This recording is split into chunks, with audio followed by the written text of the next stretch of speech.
We are here and we are strong. Let's be counted as we move on. Make a difference, change lives. As we tell our different stories, we are capable, beautiful. We are born to do great things. We're unstoppable, incredible, 'cause we're differently abled, differently. In our day-to-day activities, human interaction is key.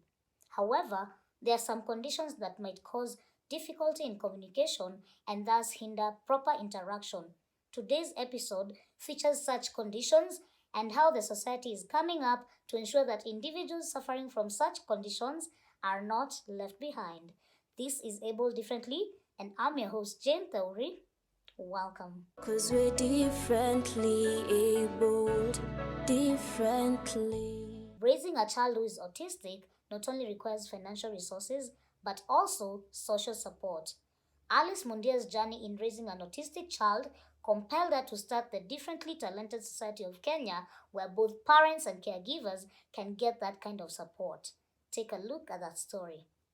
Autism is a developmental disorder that affects communication and behavior.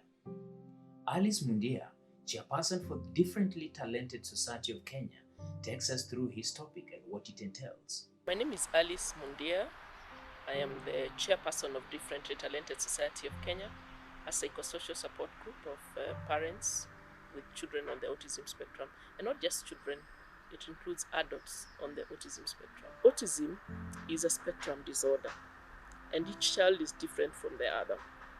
We find that persons on the autism spectrum a lot of times will experience challenges in communication. They will experience challenges in behavior. They will experience challenges in social interaction with others. In 2015, Alice formed a group with parents and caregivers of autistic children to help them have a better understanding of autism. We also came up together as parents in 2015 and formed a WhatsApp group that was a support group for us, a psychosocial support group for us.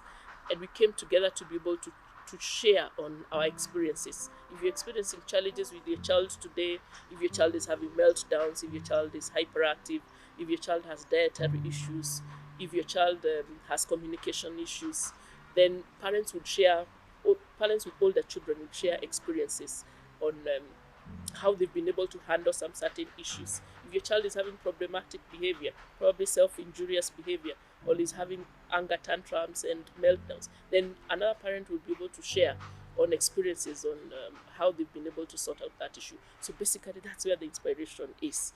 That when we came together in 2015, we came up and we needed to provide psychosocial support to each other. We are all facing a very difficult journey without a clear-cut path on what you really need to do, and so I would say that basically that has been my inspiration. And in 2016, we were able to register now the society.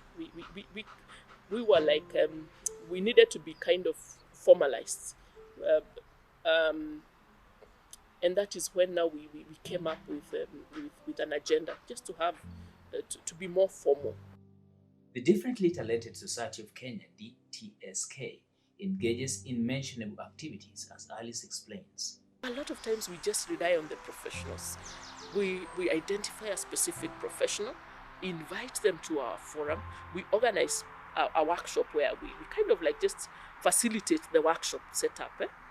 We facilitate the workshop setup. We request the professional comes in pro bono and he provides information, take homes that to be able to deal with the various issues and the various challenges that cut across. Though the journey of raising her autistic son hasn't been easy, family support is something she's grateful for. My son is 16 years, and one of the interesting bits is he's a twin, meaning his twin brother is neurotypical and he is on the autism spectrum.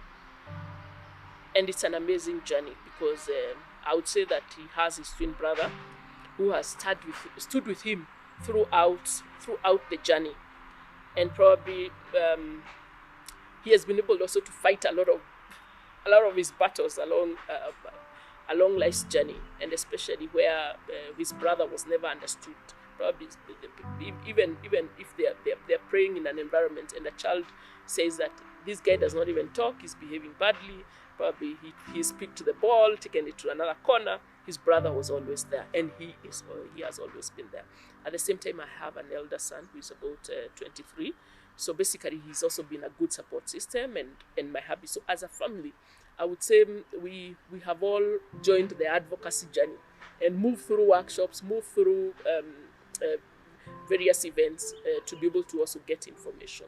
Just like any other disability, autism has its own fair share of challenges. It has not been an easy journey. I would not say it has been an easy journey, especially on diagnosis. Because once your child is diagnosed, very little information is given to you. And it was not easy. It was not easy. I would say there's a bit of gap in terms of follow-up and what needs to be done. A lot of parents who receive diagnosis do not know what to do. Yeah. And a lot of parents are also not willing to have their children diagnosed also. They just prefer, you know, it's like a journey. You feel like you're losing your child. So basically you're in denial. You do not want to accept that your child is on the autism spectrum. You recognize some red flags. Sometimes others do not even know what is happening to their child. Because a lot of times people will tell them it's delayed milestones, they will achieve them. Your child has challenges picking on speech, they will be able to pick on it. Without recognizing that speech is not everything, that there are other ways of communicating other than speech, and probably you need to also to identify what is this that you can do as a parent in your own unique way to be able to assist your child. Some of persons who have autism might be picky when it comes to food. Therefore, you need to give them proper care. You want to give food or give supplements that are more based to be able to increase to help the general welfare of the child. And remember, you also want to avoid your child also getting secondary infections. So you want to give a balanced diet. Something I did not mention, we have some persons on the autism spectrum are picky eaters. Because of the peculiar habits, we find some of them, in terms of their food choices, they have limited food choices. You can find a child who wants to dine on rice and beans 24/7 and doesn't want to eat anything else. Probably because of their sensory issues. One could be sensory, because of the food texture. The food texture, they are not able to accommodate some certain food textures, probably because of their peculiar habits. But we find that when they're exposed to various kinds of foods over time, they're able to also pick on other food choices. Mental health is key for everyone. Therefore, Alice recommends a few tips for the caregivers. A difficult period for a caregiver during this COVID period in terms of mental health. So one of the questions I would want to ask our caregivers, and even myself, are you well? Because you can only take care of your child if you are well. So take care of your mental health. Reach out. Don't just sit and moan about your son. We need to move through the stages to be able to accept our children. Another key issue is, let's not lock our children inside the homes just because of an autism diagnosis. Because we're differently abled, differently. Let's take a short break. We'll be right back with more. Because we're differently abled, differently. Welcome back. Sense International has over the years supported and partnered with institutions that cater for people with multisensory impairment. They've not been left behind during the pandemic period by devising ways to ensure that learning continues. Take a look at that story. COVID-19 pandemic disrupted learning all over the world. In Kenya, schools were closed without a definite opening date, and ways had to be devised to ensure that students don't sit idle at home. Zoom, television, and radio classes were introduced. Learners with disability are the hard hit when it comes to the new mode of learning. Apart from being financially unstable for some of them, the manner in which the classes are conducted does not favor them. It therefore calls for personal initiative to ensure that learners with disabilities are not left behind.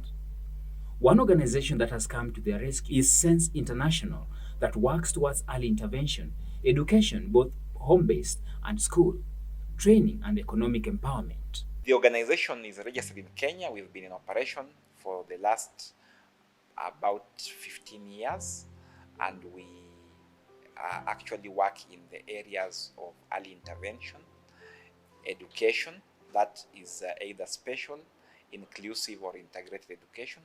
We also work in livelihoods, where we train young adults with deaf blindness to acquire vocational skills. We then transit them to the world of work. And finally, we do a lot of advocacy, capacity building of government, and we also work around supporting parents to actually be there to support or work with their learners or their child in different aspects. Through their project Learn, Work and Earn, Sense International seeks to empower the deaf blind so that they can be independent. This project that we are calling Youth with Complex Disabilities, Learn, Work and Earn, is being implemented in 3 countries. The first one being Kenya, Uganda and Tanzania.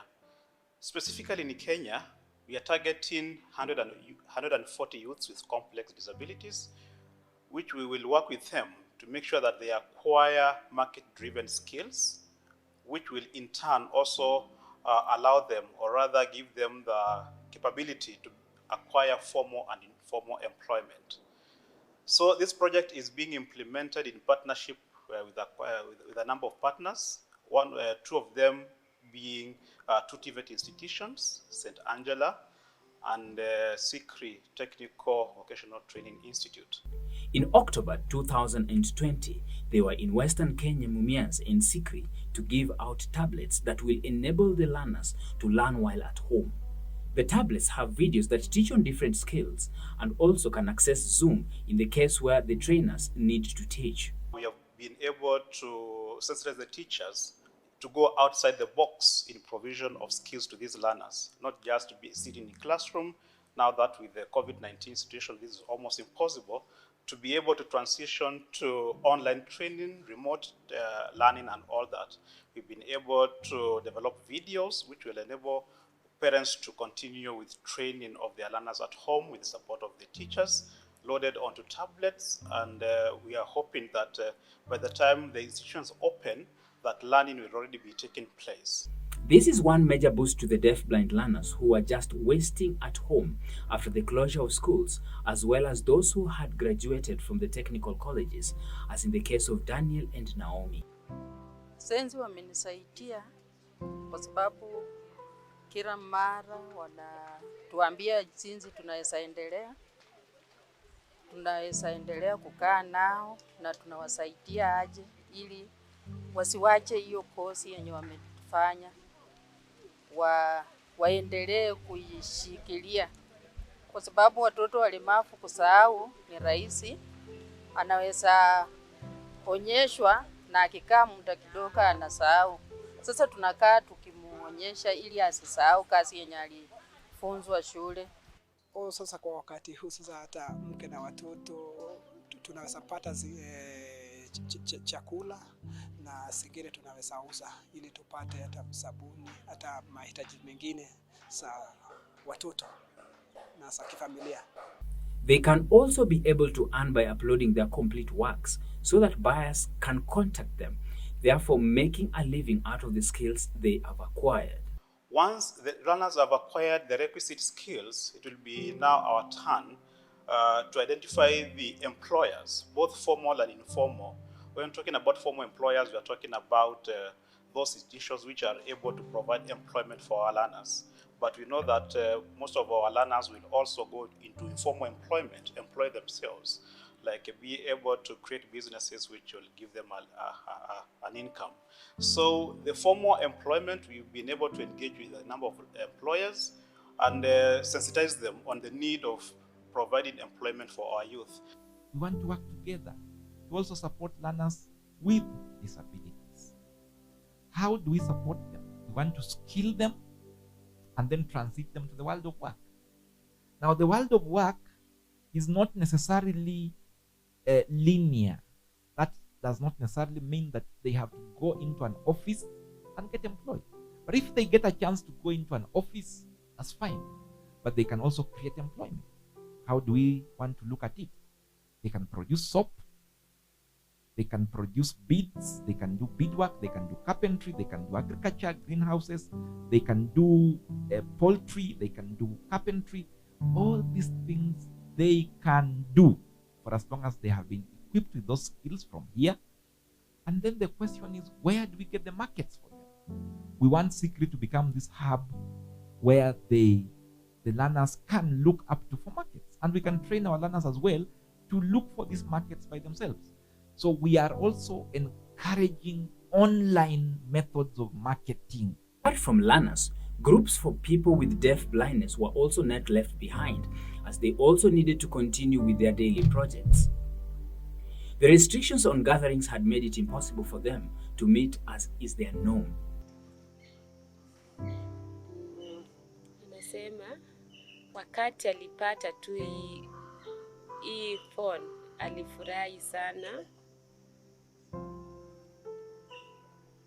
Ameweza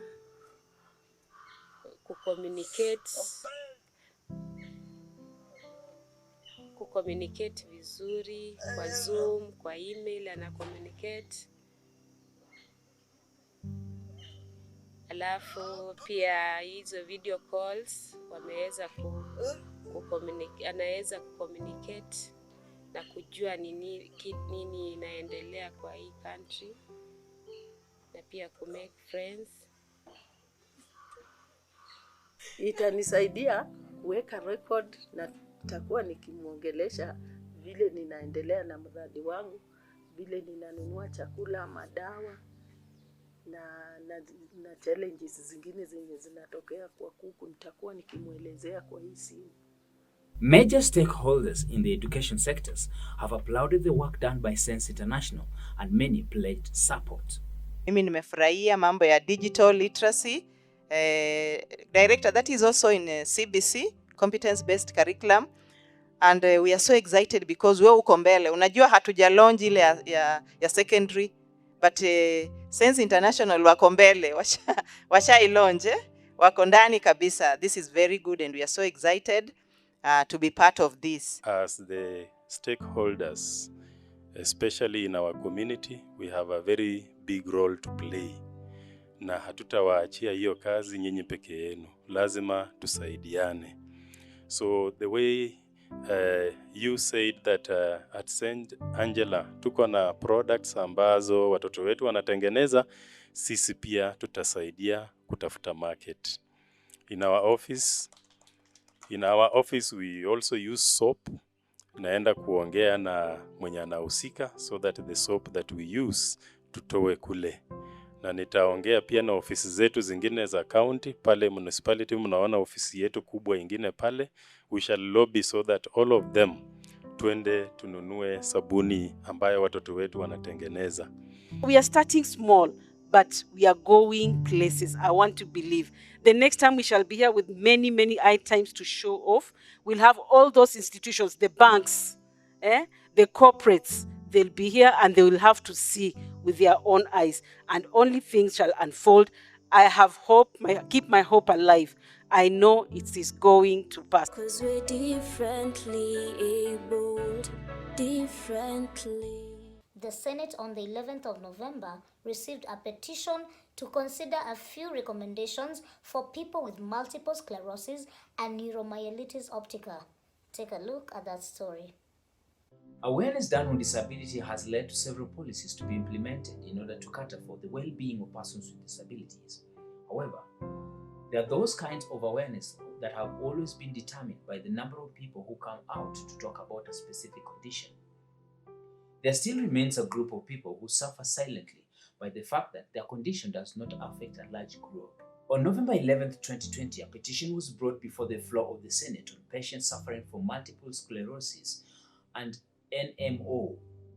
The petition was read by Senator Murkomen on behalf of Senator Mwaura. We, the undersigned citizens of Kenya, and in particular multiple sclerosis, MS, and Neuromyelitis Optica, NMO, transplant survivors and families. Multiple sclerosis is a disease in which the immune system eats away at the protective covering of nerves, resulting nerve damage, disrupting communication between the brain and the body. Neuromyelitis Optica spectrum disorder, also known as Devic disease, is a chronic disorder of the brain and spinal cord dominated by inflammation of the optic nerve, optic neuritis, and inflammation of the spinal cord, myelitis. The petitioners sought to have patients suffering from this condition to be categorized as people with disability, among other considerations. Therefore, your humble petitioners pray that the Senate investigate this matter and 1. Initiate the subsidy of the price of medicine to more affordable prices. A DMD disease-modifying drug or weekly injection can go to as high as 100,000 Kenya shillings. Mr. Speaker, that's weekly. 2. Intervenes in the matter with a view to ensure that there are more unqualified specialists in all hospitals, especially district hospitals. MS and NMO resembles several other autoimmune disease. A pinpoint diagnosis would help management of the disease before one gets to the progressive stage of the disease, which is rarely manageable. 3. Initiate the recognition of this group as a group living with disability and therefore be exempted from taxation. Initiate free counseling and therapy services. Initiates the process of funds allocation to carry awareness campaigns that will involve the government and private sector to understand the different conditions of the disease and management of the patients affected. Intervenes for the group to obtain a proper cover to the affected group under the NHIF, like the cases of cancer patients who get free drugs and chemotherapy. The senators who supported the petition agree that it is an issue that requires urgent attention, with most of them having interacted with patients suffering from the condition. Mr. Speaker, I am quite familiar with multiple sclerosis because I lost a very good friend and big sister of mine, Adilia Bashir, to multiple sclerosis a few years ago. And yes, the petitioners are right. The diseases are so not understood, and I'm sure even in this house, a lot of us must be grappling with what is that? And Mr. Speaker, it's unfortunate that whenever something is affecting a minority group, maybe it's not a very widespread, then it's neglected. But every life matters, Mr. Speaker, and I'm glad that this issue has come to the fore right now. And I hope that the health committee will do it justice, such as just like the previous petition that Senator Sakaja has just presented, which I think, in my opinion, did a lot of justice to the children, and therefore we look forward to the actions thereof. Mr. Speaker, what this means in this petition, that the committee that's going to look at this petition, please, let's get to the bottom of rare conditions that our people suffer from. Mr. Speaker, it will be nice to have at least a doctor who deals with these issues at every county level, but it's not that easy. So it's, when it comes to also NHIF and how it is treated, most doctors might not even know what they're dealing with. So by the time it's referred, it might even be too late. So hopefully when it comes to the committee and it's referred to the health committee, we will do what we can as a committee and do our best. And hopefully we will be able to help these individuals in the long term. Thank you. When we see the vulnerable in our society, can we empathize with their situation? When we see multiple sclerosis persons, can we empathize with their situation and know that this is not a disease that is inherited? It is a disease anyone at any one time can catch. Thank you, Honorable Speaker. And I want to believe that when it goes to the health committee will do this petition service and ensure that these persons are a category of people with disabilities. Thank you, Honorable Speaker. Okay, fine. It is very clear that if we have such a people, or if we have such a patients in our communities, and they are discovered or not discovered, they be given free care, especially when it comes to treatment. This issue of NHIF cards or insurance, when it comes to such a condition, does not help at all. You find out that many of the hospitals are returning or are refusing these patients because they cannot hold. Because the expense that comes with these conditions, it is very high and it's unwarranted. Mr. Speaker, such a condition then needs to be categorized under the condition that can be always be taken care of and not to be charged even a single shilling, because we need to be one scare or one skipper.